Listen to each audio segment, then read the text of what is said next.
Hello friends, स्वागत है आपका अपने YouTube channel A1 smart classes में।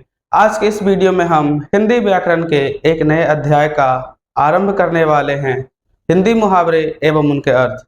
आज के इस वीडियो में हम मुहावरे, उनका अर्थ एवं वाक्य में उनका प्रयोग करने के लिए सीखने वाले हैं।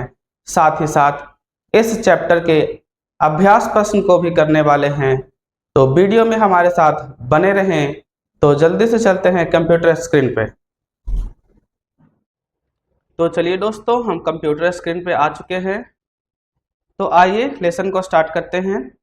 किसी भी बात को कहने के दो तरीके हो सकते हैं। एक हो सकता है साधारण तरीका और दूसरा तरीका हो सकता है विशेष तरीका।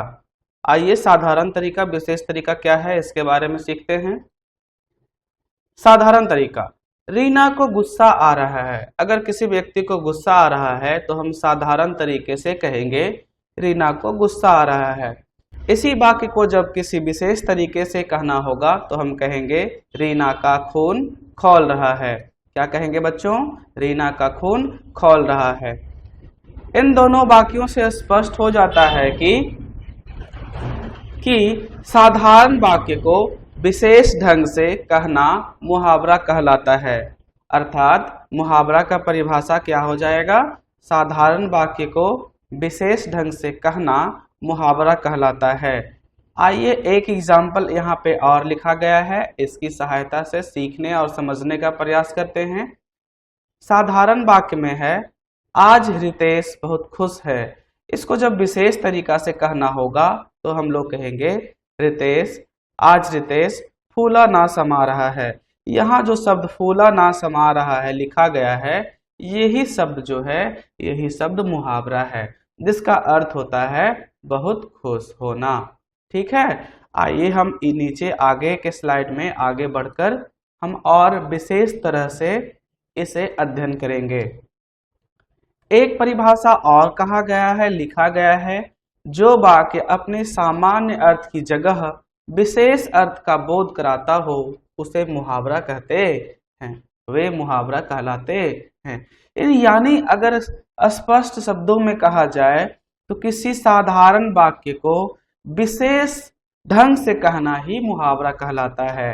ठीक है बच्चों, मुहावरा का अर्थ तो कुछ और ही निकलता है, परंतु इसे विशेष अर्थ में प्रयोग किया जाता है। इनसे भाषा में निखार आता है तथा पढ़ने में भी रोचक लगता है।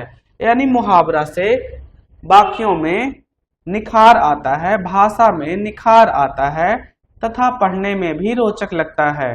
आइए नीचे कुछ मुहावरे दिए गए हैं, कुछ मुहावरे एवं उनके अर्थ नीचे लिखे गए हैं। आइए इसे बारी बारी से वन बाय वन करके सीखते हैं।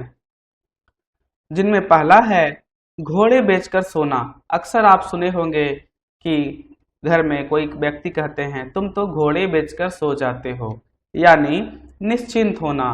घोड़े बेचकर सोना ये मुहावरा है, इनका अर्थ होगा निश्चिंत होना। क्या होगा मेरे प्यारे बच्चों? निश्चिंत होना। इनके वाक्य में जब प्रयोग करेंगे तो क्या होगा? आइए एग्जाम्पल के द्वारा इसे सीखते हैं। बोर्ड की परीक्षा देकर सोहन घोड़े बेचकर सो गया। इसका मतलब ये नहीं होता है कि वो उसके पास घोड़ा था, वो घोड़ा बेचकर सो गया, नहीं, बल्कि इसका अर्थ होगा कि बोर्ड के परीक्षा जब वो दिया, सोहन जो बोर्ड का परीक्षा दे दिया तो उसको कोई टेंशन नहीं रहा, वह निश्चिंत होकर क्या हो गया? सो गया। पता नहीं कब जागेगा वो। चलिए नेक्स्ट एग्जाम्पल के द्वारा सीखते हैं। पीठ थपथपाना मुहावरा है, इनका अर्थ होगा शाबाशी देना। वाक्य में इनका प्रयोग करेंगे तो देखिए क्या होगा। विश्व कप के पहले ही मैच में शतक बनाने पर सभी ने कोहली की पीठ थपथपाई। इसका अर्थ है कि विश्व कप जब मैच जब हुआ था तो शतक बनाने से पहले ही कोहली को क्या दिया गया था मेरे प्यारे बच्चों? शाबाशी दिया गया था, है ना। आसमान सिर पर उठाना, इसका अर्थ होगा बहुत शोर करना। वाक्य में जब इसे प्रयोग करेंगे तो देखिए क्या होगा। कक्षा में अध्यापक के न होने पर बच्चों ने आसमान सिर पर उठा लिया। जब क्लास में टीचर्स नहीं थे, शिक्षक नहीं थे, तो बच्चे इतना शोरगुल किए, बहुत शोर किए।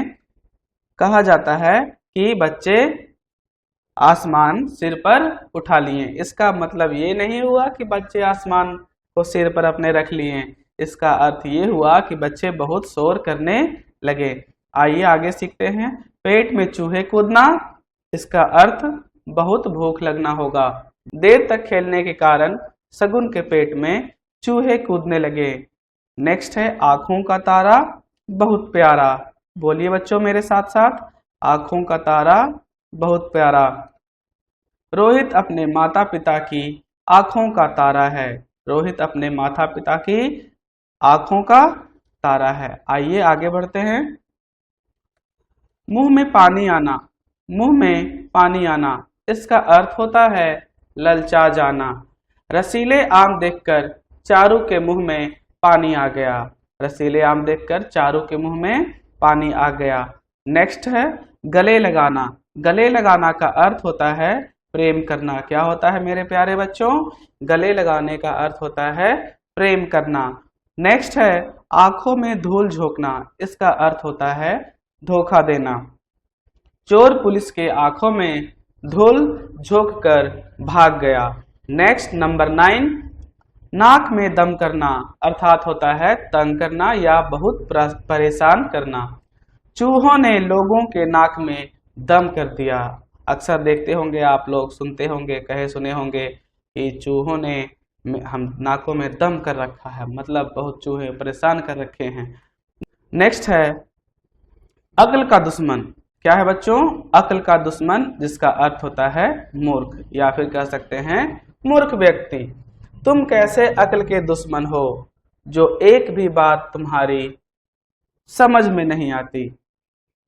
नेक्स्ट कमर कसना यानी तैयार होना। परीक्षा का समय आते ही विद्यार्थियों ने अपने कमर कस ली। विद्यार्थियों ने क्या की बच्चों? अपने कमर कस ली। अगर ये पीडीएफ आप चाहते हैं कि आपके पास भी ये पीडीएफ डॉक्यूमेंट्स मिल जाए, आप भी इन मुहावरों को पढ़ सकें, लिख सकें, तो आप हमारे टेलीग्राम चैनल पर जुड़कर इस पीडीएफ को डाउनलोड कर सकते हैं। मेरे प्यारे बच्चों, हमारे साथ जुड़े रहने के लिए बगल में जो स्कैनर दिया गया है, इसका आप स्क्रीनशॉट लेकर जब स्कैन करेंगे तो आप हमारे YouTube चैनल पे पहुंच जाएंगे। YouTube चैनल पर आते ही आप बहुत सारे एजुकेशनल वीडियोस को देखकर सीख सकते हैं। तो पढ़ाई को कंटिन्यू रखते हुए नेक्स्ट है हमारा दिन रात एक करना अर्थात अधिक मेहनत करना। वाक्य में प्रयोग करेंगे तो क्या होगा? परीक्षा में अधिक अंक लाने के लिए सुरभि ने दिन रात एक कर दिए। नेक्स्ट 13 नंबर अंधे की लाठी, जिसका अर्थ होता है एकमात्र सहारा। रामू अपने माता पिता के लिए अंधे की लाठी है। नेक्स्ट छक्के छुड़ाना अर्थात बुरी तरह हराना या फिर परास्त करना। हमारी सेना ने पाकिस्तानी सेना के छक्के छुड़ा दिए। छक्के छुड़ा दिए मतलब लीडो छक्का का बात नहीं हो रहा है विद्यार्थी। छक्के छुड़ाने का अर्थ होगा बुरी तरह हराना, यानी हमारी सेना ने पाकिस्तानी सेना के छक्के छुड़ा दिए, बुरी तरह उन्हें हरा दिए। नेक्स्ट नंबर 15 अंगूठा दिखाना, इसका अर्थ होगा साफ मना कर देना। मनीषा के मदद मांगने पर जतिन ने उसको अंगूठा दिखा दिया, यानी उसे साफ मना कर दिया। नेक्स्ट विद्यार्थी जी हमारे प्यारे प्यारे बच्चे, नंबर 16 अक्ल मारी जाना, बुद्धि का नष्ट होना। मेरी तो बुद्धि ही मारी गई थी जो मैं तुम्हारी बातों में आ गया। नेक्स्ट नंबर 17 है हमारा अपने मुंह मियां मिट्ठू, इसका अर्थ होता है अपनी तारीफ स्वयं करना।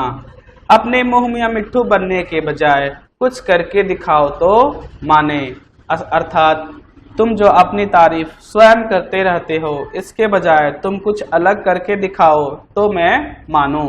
नेक्स्ट 18 नंबर आंखों का तारा, जिसका अर्थ होता है बहुत प्यारा। बच्चे अपने माँ बाप के आंखों के तारे होते हैं। नेक्स्ट है विद्यार्थी जी आस्तीन का सांप। क्या है मेरे साथ बोलिए और सीखिए। आस्तीन का सांप, जिसका अर्थ होता है कपटी मित्र। हर्ष पर कभी मत भरोसा करो, वह तो आस्तीन का सांप है। कोई व्यक्ति है जिसका नाम हर्ष है, कहा जा रहा है उस पर कभी भी भरोसा मत करो, वह कपटी मित्र है, यानी वह आस्तीन का सांप है। नेक्स्ट नंबर 20, ईद का चांद होना, बहुत दिनों बाद दिखाई देना। क्या होगा अर्थ इसका? ईद का चांद होने का अर्थ क्या होगा? बहुत दिनों बाद दिखाई देना।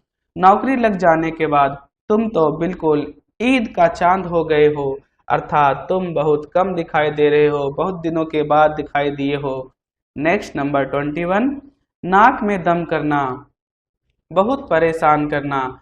छोटे बच्चे शोर मचाकर सबकी नाक में दम कर रखा है। नेक्स्ट, गांठ बांध लेना, जिसका अर्थ होगा किसी बात को अस्थायी रूप से याद रखना।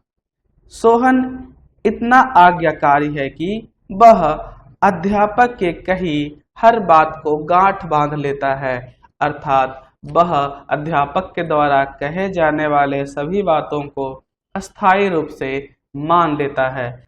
नेक्स्ट नंबर 23, चेहरा खिलना, जिसका अर्थ होगा प्रसन्न होना। कक्षा में प्रथम आने का समाचार सुनकर मेरा चेहरा खिल उठा, यानी कि मैं प्रसन्न हो गया। नेक्स्ट नंबर 24, छक्के छुड़ाना, जिसका अर्थ होता है बुरी तरह हराना। भारतीय सैनिकों ने युद्ध में दुश्मनों के छक्के छुड़ा दिए। नेक्स्ट नंबर 25, जी छोटा करना, अर्थात निराश होना। लूडो में हार जाने पर सोहन का जी छोटा हो गया। नेक्स्ट, टका सा जवाब देना, जिसका अर्थ होगा साफ मना करना। पाटिल को कुछ भी कह लो, वह हर बात का टका सा जवाब देता है, अर्थात साफ मना कर देता है। आगे बढ़ते हैं विद्यार्थी। नेक्स्ट नंबर 27, दांतों तले उंगली दबाना, जिसका अर्थ होता है हैरान होना। झांसी की रानी का पराक्रम देखकर अंग्रेजों ने भी दांतों तले उंगली दबा ली थी। नेक्स्ट है नमक मिर्च लगाना, बातों को बढ़ा चढ़ाकर कहना। गीता की आदत है वह हर बात को बढ़ा चढ़ाकर बताती है, यानी हर बात में नमक मिर्च लगाकर कहती है। पानी पानी होना, जिसका अर्थ होगा लज्जित होना। क्या होगा विद्यार्थी, बोलिए मेरे साथ। पानी पानी होना मुहावरे का अर्थ होगा लज्जित होना, यानी कि शर्मिंदगी महसूस करना, है ना। कभी कोई ऐसा काम ना करो कि तुम्हें दूसरों के सामने पानी पानी होना पड़े, यानी लज्जित होना पड़े। मुंह में पानी आना, जिसका अर्थ होगा ललचाना। वीडियो के फर्स्ट पार्ट में इतना ही। सेकेंड पार्ट में हम नेक्स्ट स्लाइड को कवर करेंगे। कुछ और मुहावरे रह गए हैं, उन्हें कवर करेंगे। साथ ही साथ यहाँ पर अभ्यास करने वाले प्रश्नों को भी हल करेंगे। तो मिलते हैं नेक्स्ट वीडियो में, तब तक आपका धन्यवाद। वीडियो में यहाँ तक बने रहने के लिए आपका धन्यवाद। आपका दिन शुभ एवं मंगलमय हो।